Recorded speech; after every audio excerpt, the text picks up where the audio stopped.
All right, everybody. Welcome to QNIT Sports. Let's talk sports.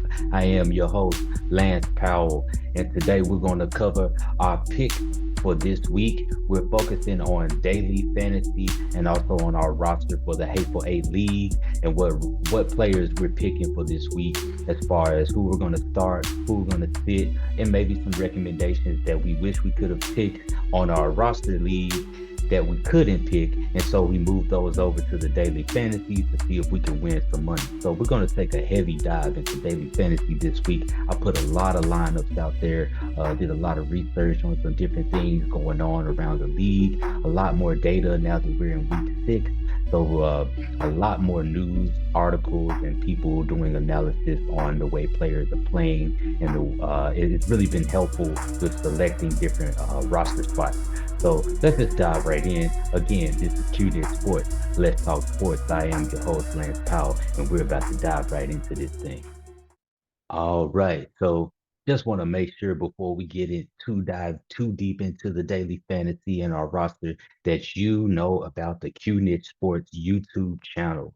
Make sure you go to YouTube and you type in Q space niche NICHE sports into that search bar. You see our channel, subscribe to our channel, like the videos, and stay tuned for more content. We're posting at least one video a week, trying to be sure that we're having up to date analysis week to week on all of the different NFL players that we use in our own personal Hateful Eight League and what we use in our daily fantasy contest with Yahoo Sports. So just want to make sure you guys know about this YouTube channel and that you subscribe and that you like the content. Thank you so much. All right, let's get into it. All right. So welcome back to the Hateful Eight League. We already did our analysis for week 5. We covered week 4, we covered week 2, and we covered week 1, but we never covered week 3. So I'm going to quickly go back and just show you the results of week 3. That was a week that I actually scored 104 points, but I still lost to Dam, who scored 127. And that uh, was a tough game.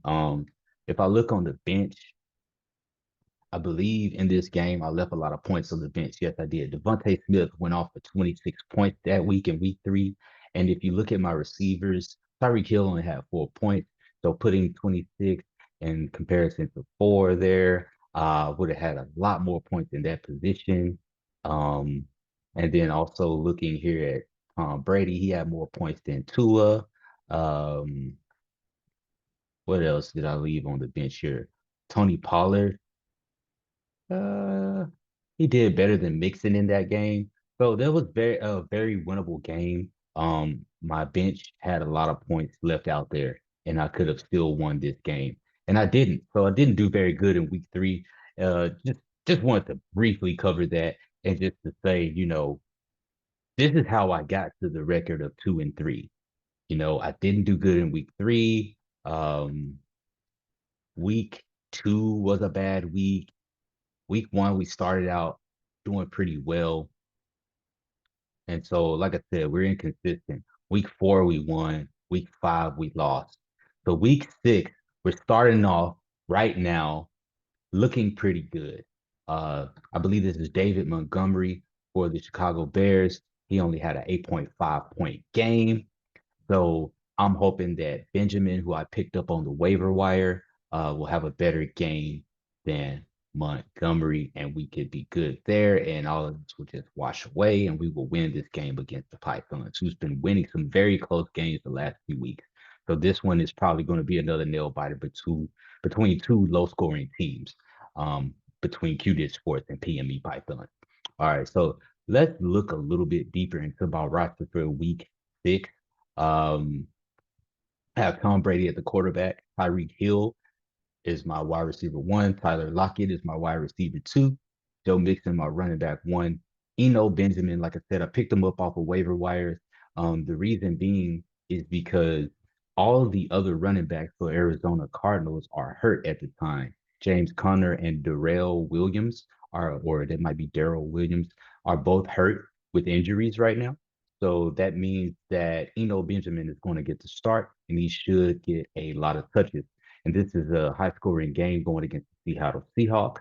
So I'm hoping that Eno Benjamin can get at least one touchdown, have 50 to 75 rushing yards, and that should be enough points right there to be respectable for somebody you pick up off the waiver wire. So that's what I'm hoping for with Eno Benjamin there at my RB2. Uh, Consistently starting Mark Andrews until there's a bye week, and then I'll figure that out. Devontae Smith at my flex position, I figure he's going against Dallas. Yes, they have a great defense. This could be a low scoring game. However, I'm looking at my bench right now, and I'm not sure if anyone on my bench deserves to be in the game more than Devontae Smith. And the reason why I say that is because Raheem Mostert, I believe that's how you say his name, for the Miami Dolphins. He had a big game last week. I'm really thinking about starting him, but I can't be very confident with his Q being next to his name. So I'm going to monitor this tomorrow to see if that questionable comes off of his name. And if it does, I may just start him tomorrow instead of Devontae Smith. Not sure just yet because we have Jalen Hurts who's playing very well, and he likes to play well. He likes to throw the ball. He likes to score. He likes to win. He likes his offense to jive. So I don't know. Devontae Smith may have a big game against Dallas. The Eagles may look at this as a challenge to show the league that their offense is a great high-powered offense against Dallas's, respectable defense this season. So we'll see what happens with that game. Tony Pollard, I still haven't put him in the lineup yet. For some reason, I just feel like it's dangerous. But it's between Devontae Smith, Mostert, and Tony Pollard. And I'm probably going to sit these two running backs and start a third wide receiver in my flex position. I decided to not start Terry McLaurin on Thursday, and I'm glad I didn't. He only scored 6.7 points, and that would have been a disaster. I do not need that small amount of points being scored. I need large increments of points because I'm trying to get back to the top. I don't want to continue going down in the bottom of the Hateful Eight league. Not starting Judy until I see Russell Wilson and him do something remarkable that makes me think, okay, they're consistent. I'll put them in the game up against a better matchup. Harris is questionable. There's a lot of news about he's been practicing, but they don't know if he's going to start. Patriots playing around with us, whatever. I don't care. I'm not putting him in the lineup. I'm just not even going to mess with it. Derrick Henry has a bye week, so that's why he's not starting. And I believe Tua will be starting in week 7. Yes, Dolphins QB Tua expected to return in week 7 against the Steelers. So I'm not going to start him this week, obviously, because he's not starting until next week. But depending on who Tom Brady is going against next week, I may start Tua, may not. But anyway, that's in the future. Talk about my kicker. I have Ryan Suckup, who's Tampa Bay's kicker. I believe that Tampa Bay is going against Pittsburgh. They should score some points. They should at least get it 1 or 2 field goals out of this situation. So I'm going with Ryan Suckup. I took Chris Boswell out. I mean, Pittsburgh versus Tampa Bay, and we'll see what happens. But I didn't think Chris Boswell would be the right decision to have. I'd rather have Ryan Suckup as a kicker if I'm going to have a kicker in that game. And then I went out on a limb here and went and picked Carolina as my defense this week because the Los Angeles Rams give up the most fantasy points to the defensive position. That is the sole reason why I picked up Carolina. I had New England Patriots earlier in the week. I dropped them, picked up Carolina. And the reason why I dropped New England is because New England is going up against the Cleveland Browns, who give up the 31st amount of points to the defense this year in fantasy. So I went 31 versus 1. Okay, swap it and we'll see what happens. Now, if both of them end up scoring 20, great. If both of them end up scoring 0, great. If the 31st scores 20 and then the first scores 2, I'm going to be like, I should have kept the Patriots. So we're going to see what happens. Unpredictable football, but we're just going to go off the numbers and hope that the numbers hold. So that's what we're going with for this week on our roster, week 6 with the QNIS Sports roster. Let's look at the lineups for my daily fantasy contest that I've decided to enter in for this week. So in previous weeks, I've been using my players from my team to see how they would be out there in the real world. And this week, I have not made a lineup like that necessarily. This week, I've decided to use the research that I've been doing, the videos I've been watching, the articles, all of that, and try to really come up with some lineups that I feel like are going to score some points and possibly win us some earnings in these daily fantasy contests. So let's dive in. Let's look at those and see which ones you guys may even think are going to win. So I got Kyler Murray. This is my Kyler Murray lineup. Okay. Rash- whew, Ramondre Stevenson at the running back, Kenneth Walker the third, Chris Godwin, Tyler Lockett, Gabe Davis, Taysom Hill, Devin Singletary, and the Los Angeles Rams. Now let me just elaborate a little bit. Some of these are self-explanatory, like Lockett, Chris Godwin, Gabe Davis, okay, Kyler Murray. That's all self-explanatory. Kyler Murray is going against Seattle. He should have a great game. You got Chris Godwin going against Pittsburgh. He should have a great game. All of these guys have great games. Walker is I believe, rookie. I've spoken about him in previous videos. He's finally getting the opportunity to start at the running back position for the Seattle Seahawks. He should have a good game this week. We are going to see. Um, Same thing with Stevenson. He's getting the start if Harris is out, which I believe he still might be on the sidelines, but may not play. It may be one of those situations. So Stevenson should get the start. So he should have a good game this week against Cleveland. This should be a run versus run game, honestly. The Cleveland and New England, I think, is just going to be running and running and running and running. We'll see. Um, Taysom Hill is kind of out on the limb. I mean, he's 22 bucks. Last week he scored a lot of points. Um, if he does great, amazing. If he doesn't, hey, this would this is all about going out on a limb. All right, Singletary, I think he'll be great this week in a high scoring game against Kansas City. We shall see how he does, but I'm predicting that he will have a decent game in a high scoring offense versus another high scoring offense. But see, sometimes what happens is the defenses show up in those high scoring offense games. And one example of that I can remember recently is the Buffalo versus Miami game where we thought, it was going to be a repeat of the Baltimore versus Miami game where both offenses scored 35 plus points, but that didn't happen. I believe that game ended up being 21-19, where Buffalo lost the game because they just ran out of time and couldn't get enough points on the board. But in reality, both teams really were going down the field, but the defenses were standing up at sometimes, and sometimes they weren't. It was time of possession. It was clock management. It was a lot that was going on in that game that didn't allow for both of those offenses to just run up and down the field and score a lot of points. So we're going to see what happens. The other lineup I call this the Geno Smith lineup, right? And the reason why I call this the Geno Smith lineup is because he's the quarterback here. And then I have Eno Benjamin, who I talked about earlier, Kenneth Walker again. I got Marquise Brown, Tyler Lockett, Stephon Diggs, Dawson Knox, who I believe could potentially have a big game. Like I said, Buffalo versus Kansas City. All offensive players are liable to have some sort of breakout game. We just don't know. Mike Evans should be a solid game for him going against Pittsburgh. And then I got the San Francisco 49ers at defense. I mean, they have a pretty good defense. They're going against Atlanta. Atlanta is not terrible. They're not exactly just amazing either. So I think it'll be a good game, but I think San Francisco's defense will be the difference maker in this one. That's solely why I picked San Francisco. I really believe that San Francisco is going to be the key difference maker here. If you look at San Francisco, week one, 5 points, week two, 15, week three, 8, week four, 21, week five, 15. So 12.8 a game. I'm thinking they're going to have a good game against Atlanta. 12 points would be amazing for that defense. I would take that 12. They don't even have to score 20. 12 is good. All right. Um, the Tom Brady lineup. This is where I started. I started here. This is the first lineup that I created, and I was thinking of doing the thing where I do it every week. I pick Tom Brady. I pick the people on my team, try to make something happen, see what it looks like in the real world.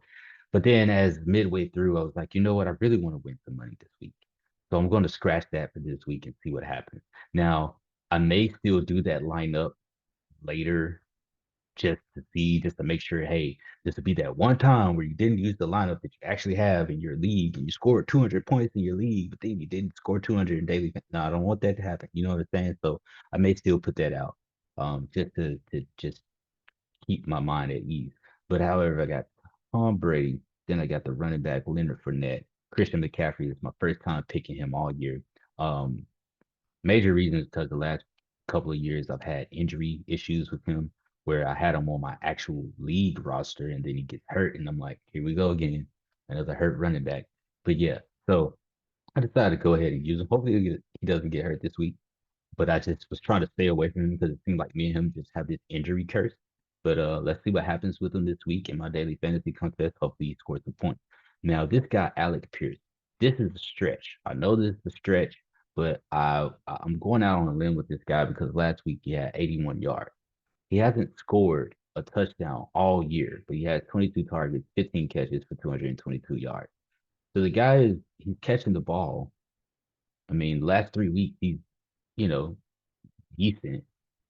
Um, Getting the target 80 yards 2 weeks in a row, no scores yet. I'm looking at it like this. If this guy is getting these type of targets and that type of yardage, at some point he's going to get a touchdown. And so I'm hoping that in week 6, Mr. Alex Pierce gets a touchdown. And if he does, I'm going to tweet him. I'm going to say, hey, good job, Alex Pierce. You got me a touchdown. Especially if I win some money. Definitely going to tweet the guy and let him know.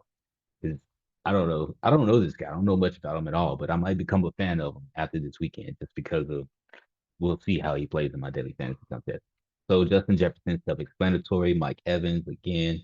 Um, Irv Smith Jr. Yes, I'm picking the tight end for the Minnesota Vikings just because I think that that might be beneficial because they're going against Miami and possibly this guy might score a touchdown. It's just out on the limb pick. It was $13. And as you can see, I basically partnered him with Evan Ingram, another tight end, to see what I could do with both of those tight ends in and see if something random happens. And then I have my defense doing the Patriots in that lineup. And a couple more lineups to go through. Kirk Cousins. Definitely going with Kirk Cousins this week. We got Stevenson again, Dalvin Cook. Dalvin Cook, I feel like is a very good steal this week for $22. Dalvin Cook, definitely a steal this week. You need to pick him up. Justin Jefferson, self-explanatory. George Pickens, I picked him up last week. He actually had a decent game, I think like 11 or 12 points.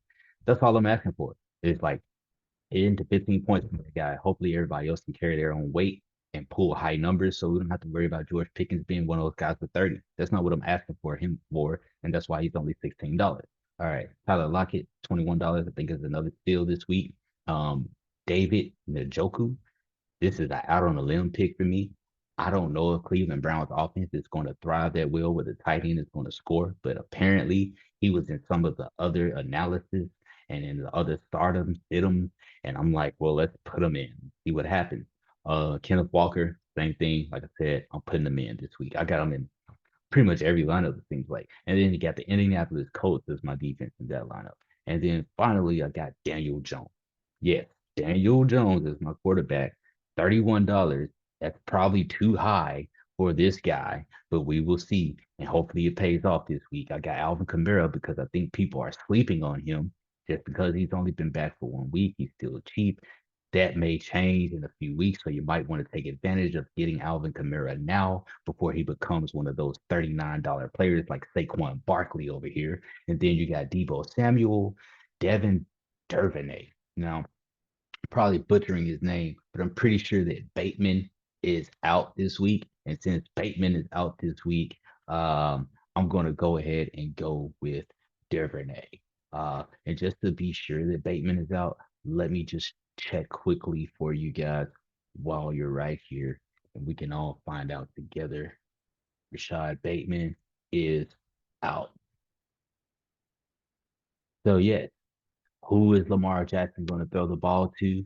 He's going to throw it to Duvernay. All right, here we go. Marquise Brown. He'll be getting the ball. Noah Fant. This was a suggestion of one of the stardom sittums that I read. I don't really know why I'm picking Noah Fant, but I'm keeping him in and I'm pairing him with Evan Ingram again, and I got Tampa Bay Buccaneers for my defense. All right, I also picked some lineups for single games. So I decided to do the Kansas City and the Buffalo Bills game. I'm going to go with the Bills being my superstar. Then I'm going to go with Josh Allen, Dawson Knox, Gabe Davis, and Patrick Mahomes. I'm not very confident in this lineup. I was thinking about putting Singletary here, but he's $18 instead of 15. So I'm gonna just stick with Knox and hopefully that works out. We'll see. Um, then we're looking here at the Dallas and Philadelphia game. I went Jalen Hurts to be the one as superstar. I got Tony Pollard in there. We're gonna see what happens. Got AJ Brown, got Dallas Cowboys, and I got the Eagles. I got both of the defenses because just in case this is a low scoring game where both defenses just annihilate each other, we'll see. But that's what I picked for this week in my daily fantasy. So here we are. We're in the pick'em. And for this week, I've already won one of those points with the Washington Chicago game. I predicted that Washington would win. Um, Washington's, which is funny because don't ever do this, guys, because I could have actually got this answer correct probably. I said that Washington would score the fewest points, but I picked Washington to win. I should have picked Chicago to score the fewest points. That was silly. But at the same time, I do get it. What if Chicago would have had 14 and then Washington had 12 and then nobody else this week scored? Then, yeah, I would have got that right. But yeah, in this situation where I did get this right, it's silly that I don't have Chicago right here. So be consistent with what you pick. I think that's a better way to do it. It shows that you have confidence all throughout what you're picking. And I just got to be more careful with what I'm picking. All right, so I'm picking San Francisco over Atlanta, uh, which is pretty much what everybody's picking. I'm going New England over Cleveland, which is said to be an upset. Green Bay over the Jets, Colts over the Jaguars. I'm going Miami over Minnesota. Now, I'm not going to change this because for some reason that's what I picked. But Tua's not playing. I don't think that's a good pick.